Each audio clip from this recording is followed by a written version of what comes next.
When my wife told me she needed space, I didn't argue. I carried her weekender bag down from the closet, checked the zipper, and set it by the door like I was placing groceries on the counter. She stood there twisting her ring, saying it wasn't about me, saying her head was crowded, saying a weekend alone would help. I nodded. I have learned that not every sentence needs an answer. Do you want me to book you something? I asked. No, I'll handle it, she said, eyes on the floor. All right, I said. Call if you need anything. I walked her to the car as the porch light buzzed. She hugged me with her shoulders, not her arms. The engine turned over, tail lights washed the driveway, and then she was gone. The house settled into its usual sounds, the fridge hum, the air vent clicking on, the quiet I used to call peace. I washed the 2 plates from dinner and set them in the rack. I made a cup of tea I didn't really want. I sat at the kitchen table that is 1 leg shorter than the others, the one I keep level with a folded coaster. Routine matters when life gets slippery. I opened my laptop and logged into our joint credit card, the card we use for travel and emergencies. It's a habit from years of stretch and pin budgets, scan charges, check due dates, keep the wolves outside. A pending charge sat near the top, Lark Hotel, Uptown. Room plus dining. Timestamp, 40 minutes after she pulled away. I kept my face still and read it again. I clicked through the details available to cardholders, merchant ID, authorization amount, the little note about on-site restaurant. A second pending line appeared as I watched, rideshare, Uptown. Same time frame. I didn't slam anything. I didn't call anyone. I closed the laptop and wiped the table with the dish towel, the way I always do. Then I opened it again and took a screenshot for my records. I placed the file in a folder labeled with the date.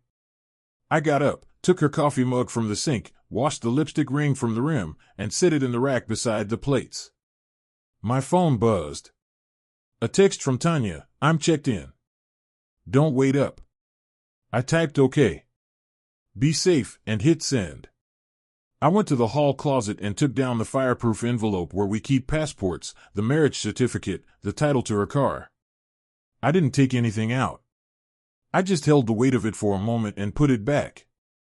In the bedroom, I changed the sheets like it was any Saturday. Fresh pillowcases. A flat fold at the top. I lay down and watched the ceiling fan. I listened to the house breathe. I let the truth take its seat without me raising my voice to greet it. Before all this, my days had rhythm.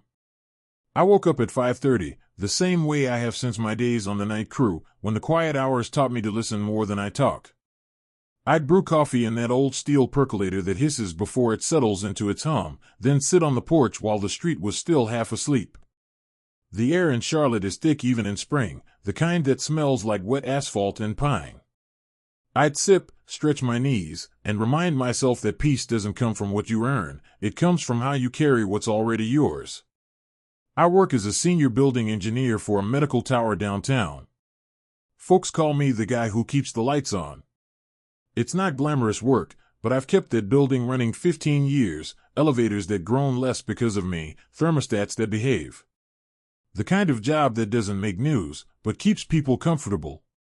The younger techs like to joke that I walk too slow, but I tell them, you can move fast and still not go anywhere. Tanya used to love that steadiness. Back when we met, she said I made her feel grounded. She worked front desk at a dental clinic then, sharp dresser, soft voice, knew everyone's birthday.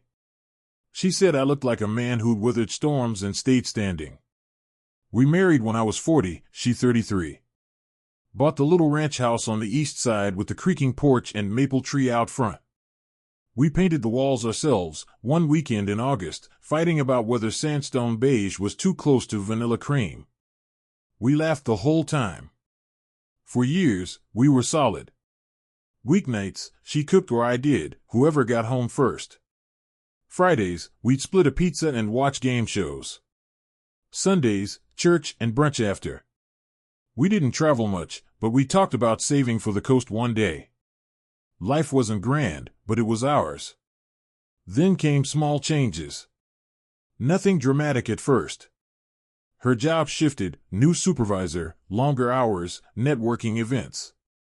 She started dressing sharper, heels she said were for confidence. I didn't think much of it. Women deserve to feel proud of themselves. But little things added up. Candles burning in the bathroom when she showered, late returns, the smell of unfamiliar cologne that wasn't mine. Still, I told myself marriages have seasons. Some quiet. Some cold. You don't throw away a whole winter just because the wind cuts deep. Our daughter, Nevaeh, grown and living in Atlanta, called most weekends.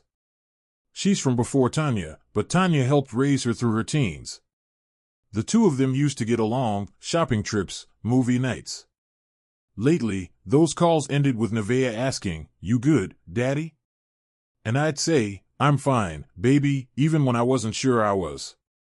The truth is, I'm not the arguing type.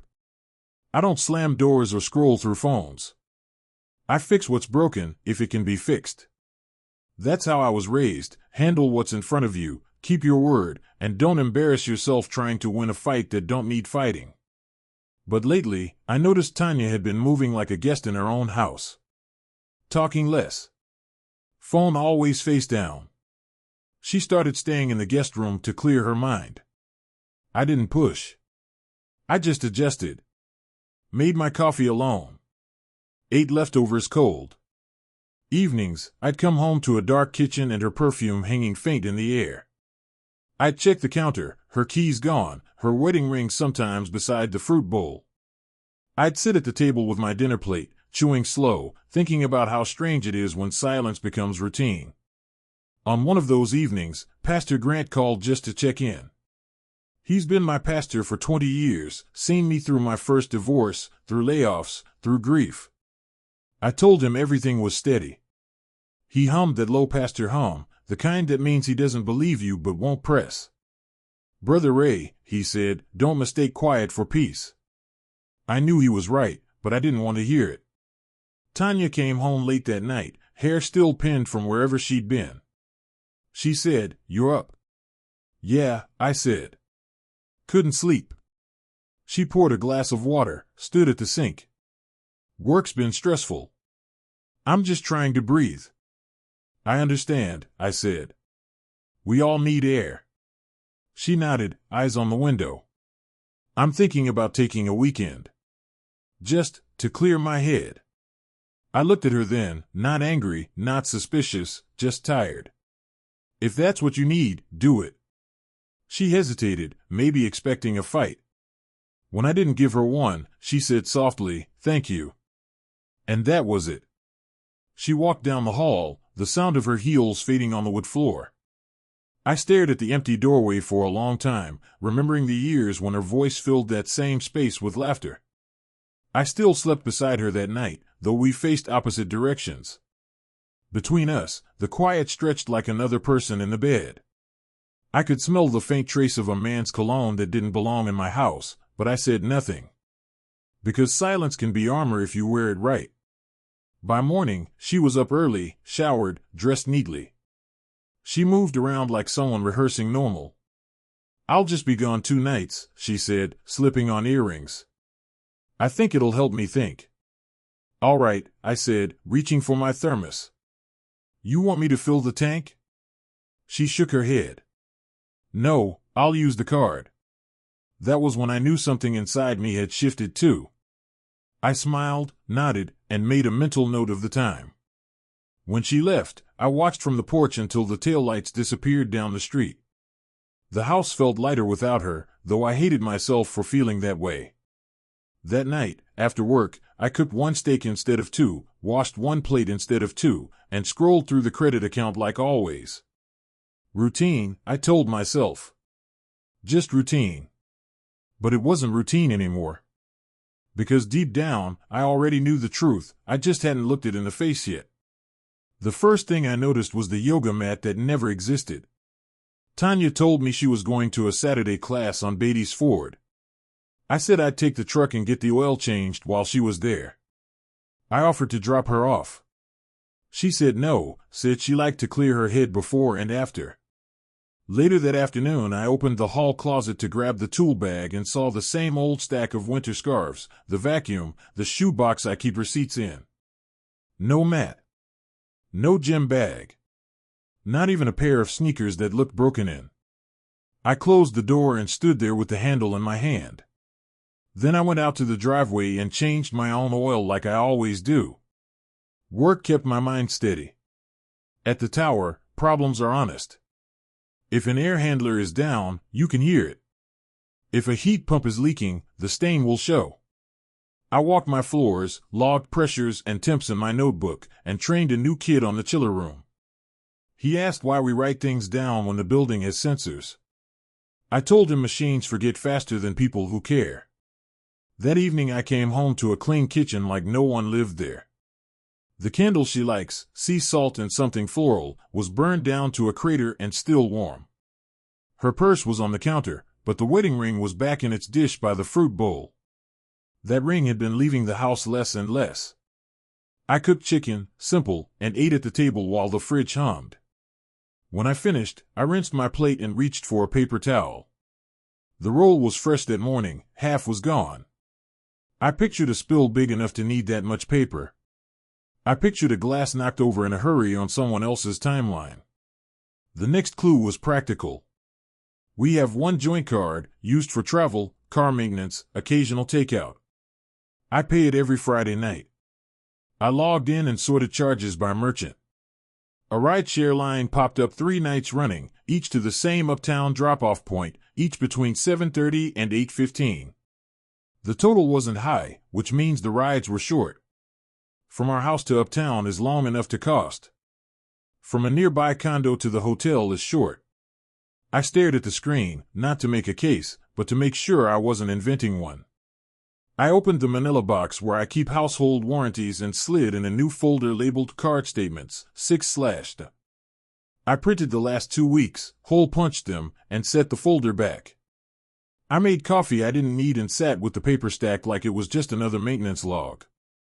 Sunday after church, Pastor Grant preached on telling the truth because it lifts weight off your lungs. I stood in the narthex afterward and shook hands, nodded, made small talk about repairs to the fellowship hall AC. Tanya didn't come that day. She sent a text, migraine. Lying down. When I got home, the bed was made perfectly, tighter than she usually does it. A hotel housekeeper folded at the pillows. On a nightstand sat a tiny paper sleeve from a key card. I lifted it.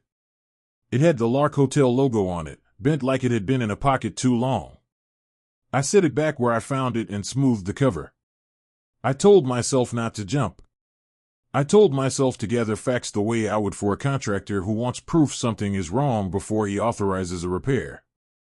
People don't approve new parts when you bring them feelings. They approve new parts when you bring them numbers and dates. On Tuesday, I was up on the roof replacing a cracked fan belt when my phone dinged with a security alert, large transaction pending. I wiped my hands and opened the account. Lark Hotel, room and dining, $286.47. 4 minutes later, bar, $43.20. The bar note had a little code beside it indicating 2 identical items. I don't drink the way I used to, but I know bar math. 2 of the same drink doesn't mean friendship. It means company. I didn't go down into the boiler room and bang a pipe. I finished the belt, logged the repair, and checked the time against the charges.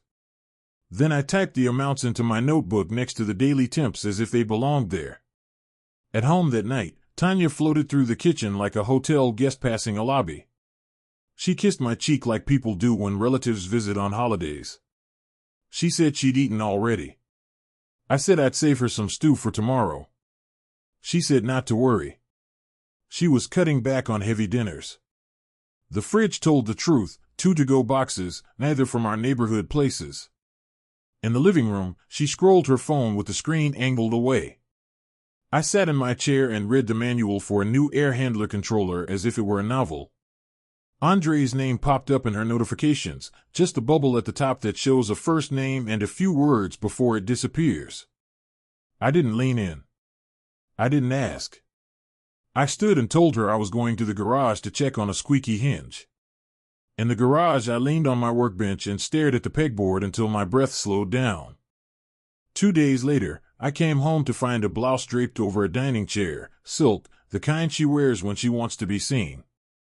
On the table beside it lay a receipt from a boutique in South End for perfume I'd never smelled in my house before. The total made me blink. I slid the receipt beneath the blouse where she'd find it again and know I'd seen it, but I said nothing. I noticed smaller things because small things become a trail. The heel of one shoe had a new rubber cap, the other didn't. That happens when someone catches their heel in a doorway and yanks it free too fast. The car's passenger seat was moved all the way back. Tanya is short. She never moves that seat. The glove box held a parking stub that read Lark Garage Level 3. I took out the stub, read the timestamp, and put it back exactly as I found it. Nevaeh called that night and asked again if I was all right. I told her I was fine and asked about her job. She's practical. She said, "Daddy, if you're keeping quiet to be noble, I hope you're at least taking notes." I smiled though she couldn't see it. "I am," I said. "I always do." At work, one of the clinic managers mentioned offhand that a marketing firm had started hosting mixers at the Lark on Thursday nights for healthcare partners. I asked what firm. She said the name and it matched the new division Tanya had been assigned to. I thanked her, went back to my rounds, and stood a little longer than usual by the window that looks down on Uptown. That Thursday I didn't follow anyone. I didn't drive by anything.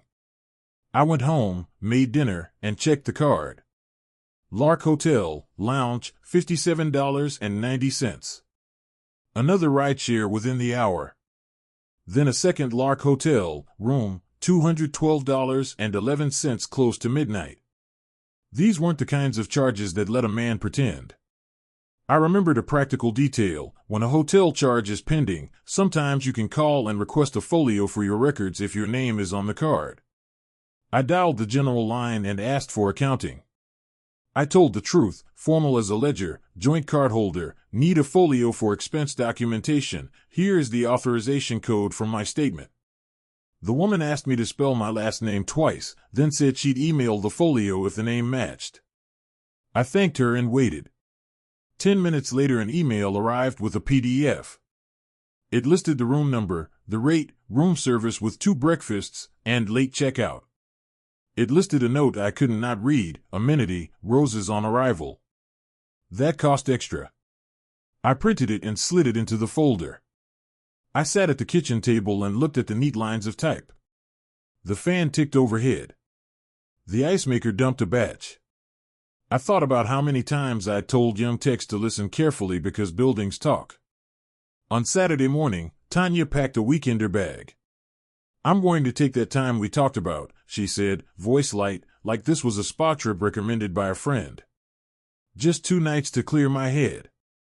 "All right," I said. I wiped the counter. "Do you want the cash we set aside for house paint, or are you putting it on the card?" She hesitated a fraction too long. "Card is easier." "Okay." I nodded. "Be safe." She hugged me with her shoulders again. The car door shut. The driveway emptied. The quiet settled. As soon as she pulled away, I logged into the account from the kitchen table. The dashboard still showed last night's pending charges. I refreshed twice. 20 minutes later the new ones appeared. Lark Hotel, room, $268.03. Rideshare, $8.42. Short distance. Restaurant, $84.16. 2 entrees, if I had to guess. I took screenshots, printed copies, and stapled the pages to the folio. Then I opened the fireproof envelope and looked at the car title without taking it out. I closed the envelope and returned it to the shelf. In the afternoon I drove to the church even though no one asked me to. I found Pastor Grant in his office organizing bulletins. He looked up, then stood and closed the door. I handed him the folder. He scanned a page, then another, and then he put his hand on the folder like he was holding down a map in a wind. "You want me to tell you to pray it away," he said, tone even. I won't insult you. You want me to tell you to go raise your voice. I won't set you on fire either. What do you want, Ray? I want to act like a man I can respect when this is over, I said. He nodded. Then gather what you need, fix what you can, and refuse the rest. On my way home, I stopped by a notary I've used for years and asked about paperwork for a clean title transfer once a lien is cleared. She gave me the list. Back home, I checked our savings earmarked for house repairs, weighed what I could do, and scheduled an appointment with an attorney for the following week. No rush. No panic. Just steps. That night, the house was as quiet as a church after everyone goes home. I opened the blinds and watched the street. I made a sandwich I barely tasted. At 10:17, my phone buzzed. A text from Tanya, I'm checked in. Don't wait up. The same line as before. I typed OK. Be safe. The words looked like I had copied them from a manual. I lay in bed and stared at the ceiling. I thought about the first time Tanya and I painted this room and how she laughed when I got paint on my ear. I thought about the years between then and now that turned laughter into careful sentences. I listened to the house breathe and promised myself not to raise my voice at any point in the rest of this story. Not because I was weak. Because I was done pretending yelling fixes things that are already decided. The clues had stopped being clues. They were facts. And facts require decisions. By the time I received the hotel folio in my email, I already knew what I was going to find. But knowing and seeing are two different kinds of pain. The PDF sat on the screen for a full minute before I opened it. I read the header, Lark Hotel, Charlotte Uptown. Guest, Tanya Carter. Room 512. Check-in, Friday, 7:42 p.m. Check-out, Sunday, 11:58 a.m. Below that, it listed the charges. 2 breakfasts, 2 glasses of Woodford Reserve, roses on arrival, and a bar tab. I scrolled slowly, reading every number like it was a sermon I had to understand word by word. It's strange how betrayal doesn't make noise. It's quiet. Sterile. It looks like a clean receipt with polite formatting and a timestamp. I printed it, slid it into the folder, and set it on the table. Then I made myself dinner. 1 plate, 1 fork, 1 folded napkin. I ate in silence. The TV stayed off. The clock ticked loud enough to fill the house. When Tanya came home Sunday night, she wore the same denim jacket she'd left in, but her hair was curled, a style she doesn't do herself. She kissed me on the cheek and said, "It was good to clear my head." I said, "That's good," and poured her a glass of water. She drank half of it, smiling in that polite way people smile at neighbors. "I really think this helped me," she said. "Good," I said again. "You look rested." She nodded, took her glass, and walked down the hall. The smell of her perfume trailed behind her, something expensive, something that didn't belong in our house. I sat there at the table, listening to her unpack. Hangers clinked, drawers opened, water ran in the bathroom. Everything sounded normal, which made it worse. That night, I couldn't sleep. Around midnight, I got up and walked into the living room. I sat on the couch with the folder open across my knees, looking at the hotel's logo printed in gold.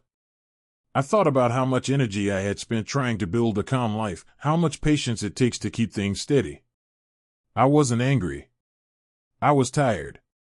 Deep tired, the kind that sits behind your ribs. By morning, I knew I couldn't unsee what I'd seen. When she left for work, I made a call to the hotel. I didn't ask for anything new. I just wanted confirmation. The front desk clerk, polite and young, said, "Yes, Mrs. Carter stayed with us this past weekend." I thanked her and hung up. Then I called my attorney, Mr. Rowland. We'd met years ago when I handled a property dispute for my late mother's estate. He's not the kind to waste words. When I told him what was going on, he said, "Ray, come in this afternoon. Bring your documentation." That afternoon, I drove downtown. The sky was clear, too bright. I parked a few blocks away so I could think during the walk. When I got to his office, Roland shook my hand, listened without interrupting, and flipped through the folder page by page. He said, "Do you want to stay married?" "No," I said. "But I want to end it clean." "Good," he said. "Then here's what we do." He explained how North Carolina handled no-fault divorce, what documents I'd need, and how property would be divided. I already had everything in order: proof of her affair, our joint statements, her car title nearly paid off. When he asked if I wanted to pursue alimony, I shook my head. I don't want her money. I just want mine out of hers. He smiled faintly. You'd be surprised how few men mean that when they say it. I mean it, I said. We drew up papers. He told me to sleep on it before signing, but I didn't need to. I signed before leaving his office. That evening, I went by the bank, withdrew enough to clear the balance on Tanya's car, and paid it off the next morning. I did it partly for the symbolism, partly for closure. I didn't want to owe each other anything when this was done. That night, she came home late again. I was sitting in the living room, reading. "Hey," she said softly. "You're still up?" "Yeah." "You okay?" "I'm fine," I said. "Just thinking." She tilted her head, trying to read me. "You've been quiet lately." "I've been listening," I said. She smiled nervously. "To what?" "To what's left," I said.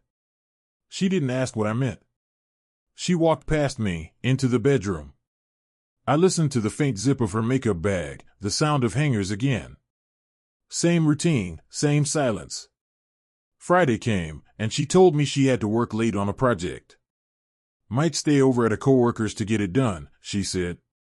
I nodded. All right. Don't wait up, she added. I won't.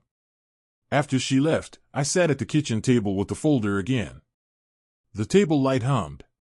Outside, the street light flickered. I took the car key off the hook by the door, put it in an envelope with the title, and sealed it. Then I placed the signed divorce papers beside it. I checked the credit card again before bed. Another pending charge, Lark Hotel, uptown. I turned off the computer, showered, and went to bed early. Saturday morning, I ironed a clean shirt, the light blue one I wear for church events. I drove to the Lark Hotel, parked across the street, and sat for a few minutes. My hands were steady. I wasn't there to fight. I was there to end a chapter. I walked in through the main doors, past the valet stand, and stopped by the front desk. Good morning, the clerk said. Morning, I replied. Could you let Mrs. Tanya Carter know her husband is here to see her? She's in room 512. The clerk blinked, then picked up the phone. After a moment, she said, she'll meet you in the lobby. I thanked her and took a seat in one of the chairs near the window. The lobby smelled like citrus and polished wood. A jazz track played low in the background. People passed by with luggage, chatting quietly. I sat still, envelope in hand, folder beside me. Tanya stepped off the elevator 5 minutes later. Her face shifted when she saw me, surprise first, then guilt, then that careful neutral expression people wear when they know the truth has arrived. Ray, she said, approaching slowly. What are you doing here? I came to bring you something, I said. Her voice tightened. You shouldn't have come here. I know, I said. But I needed to see you in person. She glanced around, nervous. Let's not make a scene, okay? I didn't come for a scene, I said. I came for closure. We sat across from each other in the lobby lounge. I set the folder on the table between us and slid it toward her. That's a copy of our joint statements and the hotel folios, I said calmly. She froze. You went through my... No, I interrupted softly. Our account. I've been watching it for months. Her eyes darted, panic flickering beneath the surface. Ray, it's not what you think. It's exactly what I think, I said. But I'm not here to argue about details. I pulled out the second envelope and placed it beside the folder. That's your car title, cleared and signed over. You don't owe anything on it anymore. You can keep it.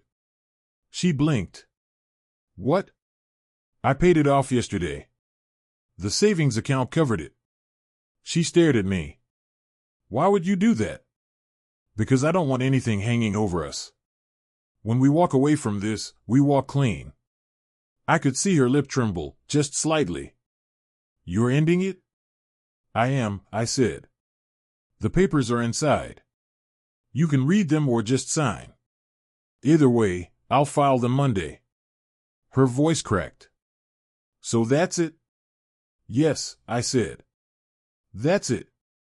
For a long moment, she didn't speak.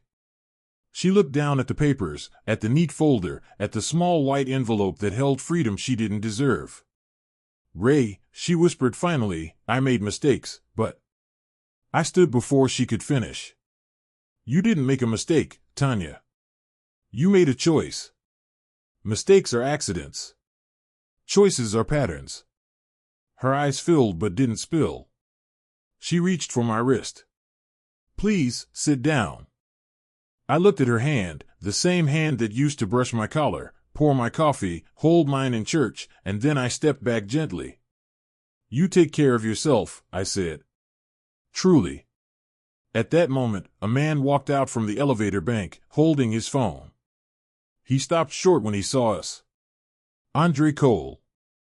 The same co-worker she'd mentioned in passing for months. The same name from her notifications. He froze. Tanya froze. The three of us stood in a triangle of silence that said everything words couldn't.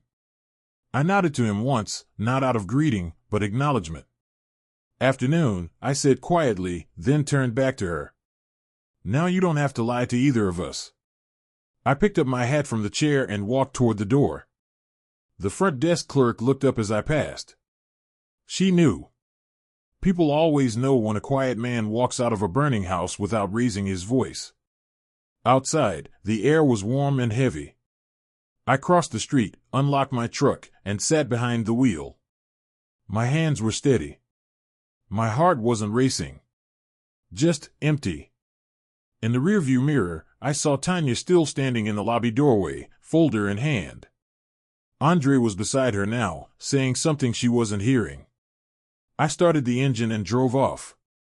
The drive home was long, but it didn't feel like a drive of defeat.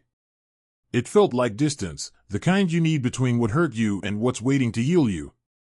Back home, I took down our wedding photo from the hallway wall. I didn't break it. I didn't tear it. I just wrapped it in newspaper and put it in the attic. Then I made myself a fresh pot of coffee, the same way I always do. I sat at the kitchen table, the evening light stretching across the floorboards, and finally allowed myself to breathe deep. No shouting. No slammed doors. Just truth sitting where love used to. And somehow, that felt cleaner than I expected. When a man decides to walk away, he doesn't always slam the door. Sometimes he just closes it, slow enough that the latch barely clicks. That's what I did. The morning after the hotel lobby, I woke up before sunrise. The house was still, the kind of still that hums in your ears. I brewed my coffee and sat by the window. The neighborhood lights were fading out one by one as people got ready for work. For the first time in years, I felt like I didn't have to rush. There was no one to wait on, no schedule to fit around. Just the quiet hum of a man reclaiming his space. I thought about the years behind me, the routines, the compromises, the soft arguments that never fixed anything. I realized that all along, I'd been keeping things running the way I kept that building downtown running, preventive maintenance. Tighten bolts before they rattle. Clean filters before they clog. But marriage isn't a system. You can't stop right once someone invites it in. That day, I went to work like nothing had changed. Fixed a thermostat, signed a work order, shared a coffee with the janitor crew. I smiled when they joked. I laughed when I was supposed to. No one knew I'd just burned a bridge in silence the night before. At lunch, I called Mr. Rowland and told him to proceed with filing the papers. He said he'd handle it Monday morning. Then I called the bank and moved my direct deposit into a new account under my name only. I canceled the joint credit card, paid the balance, and asked for a final statement mailed to me. Each step was clean, deliberate, not revenge, just release. That evening, I boxed up Tanya's remaining things from the guest room. Clothes, photos, a few books, and the gold watch I gave her for our 10th anniversary that she stopped wearing months ago. I placed everything neatly in 2 boxes and taped them shut. I wrote her name in block letters across the top and set them by the door. When she called that night, her voice was soft, trembling like someone trying to sound brave. "Ray, can we talk?" she said. "We did," I answered. "I mean really talk. I can come by tomorrow." "I'd rather you didn't," I said. "Your things are boxed. I'll leave them on the porch. You can pick them up any time. Please don't do this over the phone." "Tanya," I said quietly, "everything that needed saying already got said when you signed that hotel register." There was silence on the line, heavy, uneven breathing, like someone trying not to cry. Then she whispered, "I didn't think you'd let go this easy." I exhaled slowly. "You mistake peace for weakness," I said. "But peace is what's left when you stop trying to fix what broke itself." I hung up. That night, I slept 8 hours straight for the first time in months. No tossing, no waking up to the cold side of the bed. Just stillness. By Sunday, the house looked different. Not physically, same furniture, same walls, but the air felt lighter, like someone had lifted a pressure valve. I spent the morning in the yard trimming the maple tree, then went inside and cooked breakfast, eggs, grits, bacon, coffee. I ate slowly, savoring every bite like it was a small ceremony. Later that day, Pastor Grant stopped by. He'd heard from his secretary that I'd filed papers. He didn't come to counsel or question, just to sit. We drank coffee in silence for a while before he said, "You're handling this with a lot of grace, Ray." "I'm trying," I said. He nodded. "Grace isn't weakness. It's control." I thought about that long after he left. In the following week, I focused on small repairs, the loose cabinet hinge in the kitchen, the flickering porch light, the dripping faucet in the bathroom. I fixed them all. One by one, the house started sounding right again. Each click, each twist of a wrench, felt like reclaiming a piece of myself. Tanya texted a few times, short messages that didn't need answers. "Can we meet for lunch? I miss talking to you. I didn't mean for it to go this far." I never replied. Not out of spite. Out of understanding. When someone chooses to step out of your life, chasing them doesn't bring them back, it just keeps you standing in the doorway while they're already gone. A few days later, I stopped by the DMV to finalize the car title transfer. The clerk slid the stamped paperwork across the counter. "There you go, Mr. Carter," she said. "It's fully in her name now." "Thank you," I said. It was the cleanest feeling I'd had in a long time, that simple act of finishing something with no loose ends. That weekend, I drove out to Lake Norman. I sat by the water with a sandwich and a thermos of coffee, watching boats drift across the surface. The quiet felt new again, like an old friend I'd forgotten how to visit. I realized how much energy I'd spent keeping peace in a house that no longer wanted it. A man learns, eventually, that love isn't proven by how long you stay, it's proven by how you leave. When I got back home, Tanya's boxes were gone from the porch. She'd taken them without knocking. Good. That was the point. Inside the mailbox was an envelope with her handwriting. I didn't open it. I didn't need to. I walked it straight to the trash and dropped it in. Some things don't deserve another reading. The next morning, Nevaeh called. "You sound lighter, Daddy," she said. "I feel lighter." She paused, then said, "I'm proud of you."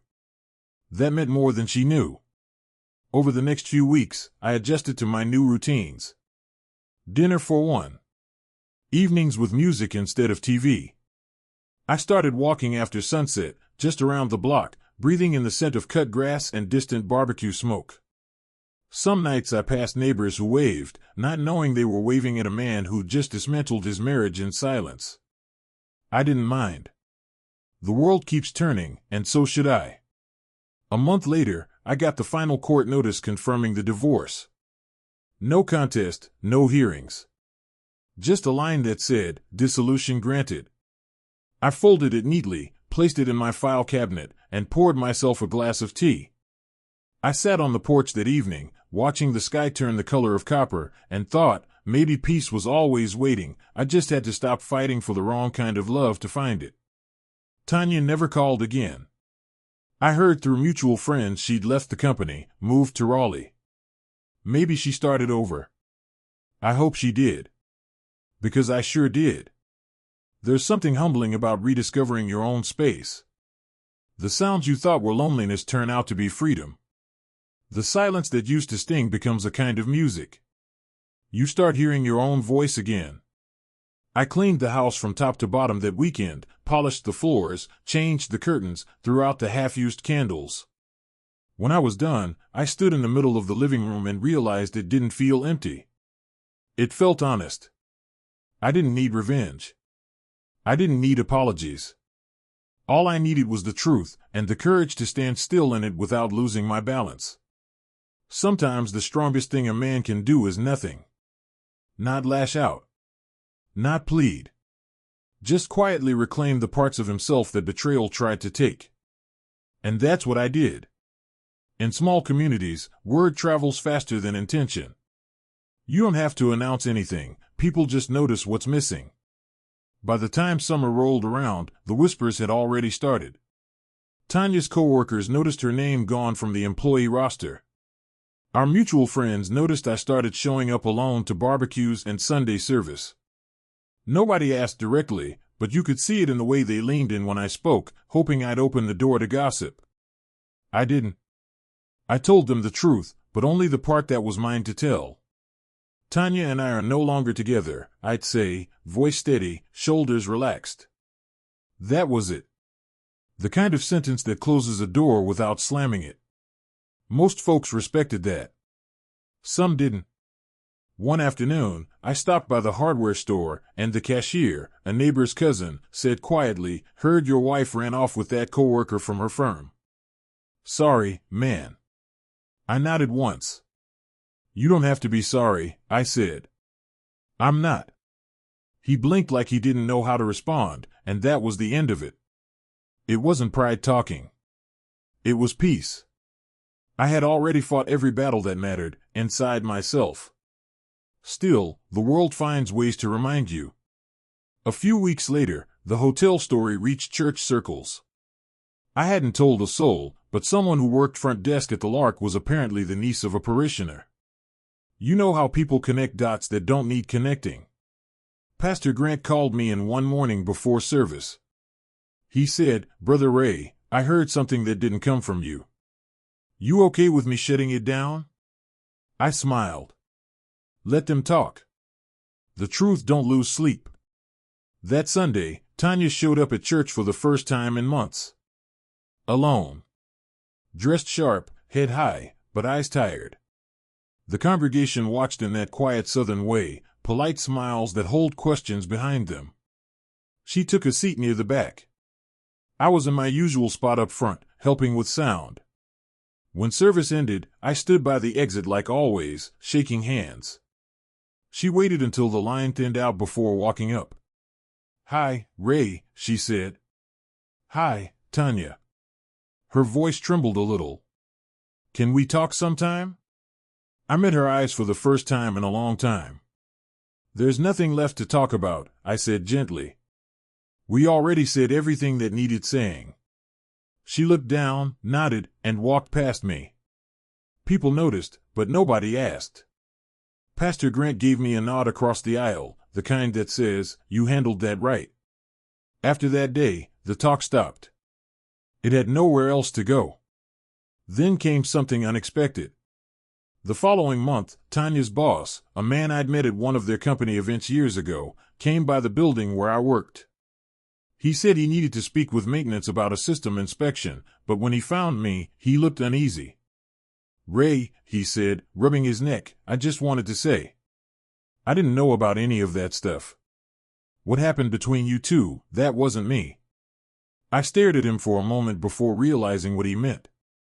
I know it wasn't you, I said calmly. And it's not your burden to carry. He looked relieved.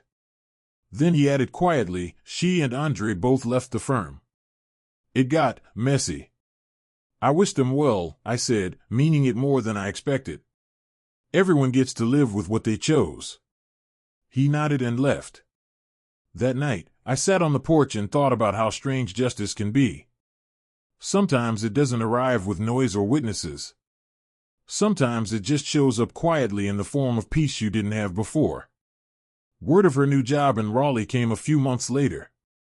A friend mentioned it in passing, as if checking my reaction. I only said, good for her. And I meant that, too. See, revenge has a half-life. It burns out fast and leaves ash. But dignity, that stays. It sits with you at breakfast. It rides with you to work. It's the silence that makes you stronger, not smaller. In September, I got an invitation to a church leadership retreat, same weekend Tanya used to call our anniversary trip. I thought about skipping it, but then I realized the only memories that still hurt are the ones you keep feeding. So I went. During a group talk, one of the younger men asked me how I stayed so calm through what he called a betrayal like that. I told him, because anger is loud and temporary. But silence teaches you everything you need to know about who you are. He nodded like he wanted to understand, though I could tell he wasn't ready yet. It takes years to learn that kind of quiet. By the time I got home that Sunday, I realized the story had turned into something else entirely. It wasn't about Tanya anymore. It was about me, about what kind of man I wanted to be when the people who loved me least tried to define me. That Monday, I walked into work early, brewed an extra pot of coffee for the staff, and fixed a leaky faucet in the clinic restrooms. Routine felt like home again. Around noon, I got a text from Nevaeh. She sent a picture of her and her fiancé standing outside a small house they just bought. Caption, you taught me what real love looks like, Daddy.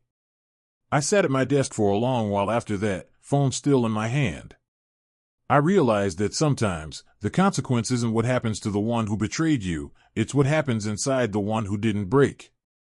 And that's the part nobody gossips about. Because it's quiet. Because it's strength. When you handle betrayal with calm, the world runs out of fuel to talk about it. The noise burns itself out. All that's left is the sound of peace settling where pride used to live. By winter, the house no longer felt like a reminder. It felt like mine again. I'd fixed every loose hinge, painted the porch rail, replaced the flickering kitchen light. Each small repair felt like reclaiming a piece of quiet I didn't know I'd lost. When you live with tension long enough, you forget how heavy it is until it's gone. Most mornings I'd wake before dawn, make coffee, and sit by the window to watch the street lamps fade into daylight. That moment, the in-between, became my favorite part of the day. I'd think about how much energy I used to spend trying to keep things calm with someone who only wanted noise. Now, calm belonged to me again. One Saturday, I drove to the lake with a folding chair and a thermos. I sat near the water for hours, just listening, no phone, no music. It was the first time I realized that healing doesn't come when time passes. It comes when you stop replaying the same story in your head. I had finally stopped. I forgave her, though not out loud. Forgiveness, I learned, isn't a favor you give the other person, it's a gift you give yourself so you can stop carrying their weight. Tanya would have to carry her own now. Around that time, Nevaeh came to visit with her fiancé, Malik.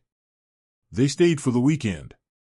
Watching them together, simple, honest, unpolished, reminded me what partnership should look like.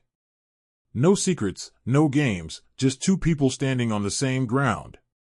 When she hugged me goodbye on Sunday, she whispered, "You look peaceful again." She was right. The following week, Pastor Grant asked if I'd speak briefly at the men's meeting, nothing formal, just a few words about endurance. I told them I didn't have a sermon, just a story. I said, sometimes the loudest proof of strength is how quiet you stay when you've been disrespected. You don't need to match someone's chaos to prove you matter. The room was silent. Some of those men were younger, still wrestling with tempers and pride. I saw myself in them, the version of me that once thought being right was the same as being strong. After the meeting, a man I barely knew came up and said, "I'm going through what you went through." I was ready to burn my whole life down. "You just talked me off the edge." I shook his hand and said, "Good. Don't burn what you can rebuild." It hit me later that night. Maybe the reason we go through things in silence is so we can help someone else when they're standing in that same storm. By spring, I'd started doing more than fixing things at home. I began volunteering at a community trade program teaching young men basic repair skills, plumbing, electrical, things that keep a household running. One of them asked, "Why are you doing this for free?" I said, "Because someone once fixed things for me when I didn't have the tools." They didn't know what I meant, but I did. One evening after class, I stopped by the old diner Tanya and I used to visit on Fridays. The waitress recognized me and asked, "Haven't seen you two in a while." I smiled.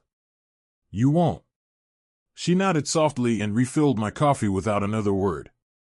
I looked around the room, same walls, same booths, but it didn't sting. It was just a place now. The memories had lost their bite. That's when I knew I was done healing. When I left, I tipped double and walked out into the evening air.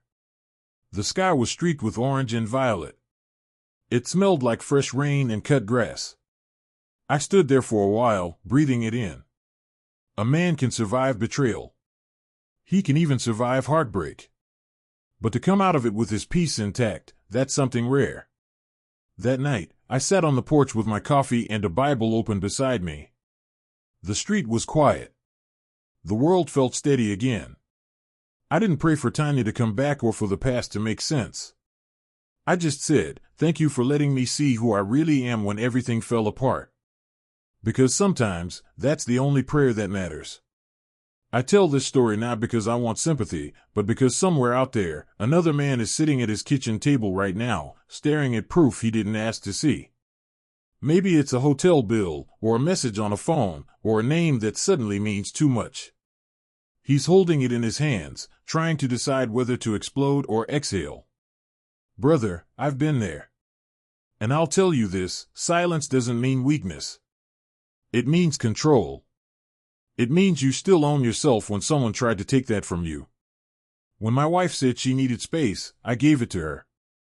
But what she really wanted was freedom from accountability. So I gave her that too, just not the way she expected. I gave her clean exits, clean paperwork, and a clean conscience to live with. You can't teach people gratitude or loyalty. You can only show them how much quieter life gets when you stop chasing noise. There's a kind of revenge that doesn't need witnesses. It's the sound of your own peace settling back into place. It's knowing that when they think of you, they'll remember the day you didn't yell, didn't beg, didn't fold. You just stood up, handed them their choices, and walked away whole. I'm not saying it's easy. Lord knows it isn't. But when you learn that your dignity weighs more than your anger, the rest becomes simple math. Now, when I make my morning coffee, I still think about how she used to take hers, 2 sugars, no cream. And then I think about how peace tastes better without bitterness. Would I change what happened? No. It showed me who I am. So if you're watching this, and you've been betrayed, don't break your peace trying to make them understand. Just hand them the truth and let silence do the talking.